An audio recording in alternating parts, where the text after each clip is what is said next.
Special BEd గురించి చాలా మందికి తెలిసే ఉంటుంది. సో, అంబేద్కర్ ఓపెన్ యూనివర్సిటీలో స్పెషల్ బీఎడ్ గురించి నేను ఈ వీడియోలో చెప్తాను. వీడియో కంప్లీట్‌గా చూడండి. ఛానెల్‌లో కంటెంట్ నచ్చితేనే సబ్స్క్రైబ్ అయితే చేసుకోండి. హైదరాబాద్‌లోని డాక్టర్ బీఆర్ అంబేద్కర్ ఓపెన్ యూనివర్సిటీలో బీఎడ్ అంటే స్పెషల్ ఎడ్యుకేషన్ ప్రోగ్రామ్‌లో మిగిలిన సీట్స్‌కి భర్తీ చేస్తారు. ఇది ఎవ్రీ ఇయర్ చేసేది. ఇప్పుడు నేను దీంట్లో అసలు ఎట్లా ఉంటది, సీట్స్ ఎట్లా ఉంటాయనేది మాత్రమే చెప్తాను. సో, సికింద్రాబాద్‌లోని స్వీకా రిహాబిలిటేషన్ ఇన్‌స్టిట్యూట్ ఆఫ్ హ్యాండీక్రాఫ్ట్‌లో ఉంటుంది. ట్రైనింగ్ సెంటర్ అండ్ అలాగే హ్యాండీక్రాఫ్ట్‌లో హె హెలెన్ కేర్లర్స్ ఇన్‌స్టిట్యూట్‌లో గూడా ఉంటుంది. నెక్స్ట్ కర్నూల్‌లో గూడా అయితే మనకి అవైలబుల్‌గా ఉంటుంది. నెక్స్ట్ శ్రీ పద్మావతి మహిళా విశ్వవిద్యాలయంలో ఒక సీటు చొప్పున మొత్తం 6 సీట్లయితే అభ్యర్థులు పోటీ పడతారంట. స్పెషల్ బీఎడ్‌కి చాలా కాంపిటీషన్ ఉంటది. చాలామంది అనుకుంటారు ఈ కోర్స్ ఎవరు చేయనే చేయరని. బట్ ఇప్పుడు అందరికి అవేర్‌నెస్ వచ్చింది. ఈ కోర్స్ చాలామంది చేస్తున్నారు.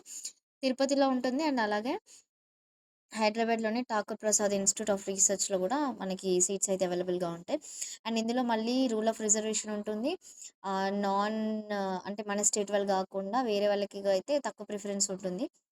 ఏపీలో గూడా వాళ్ళకి అట్లనే ఉంటుంది. సో, స్పాట్ అడ్మిషన్స్ గూడా ఉంటాయి. వీటన్నింటి కోసం మీరు అంబేద్కర్ ఓపెన్ యూనివర్సిటీని ఒకసారి చూడండి.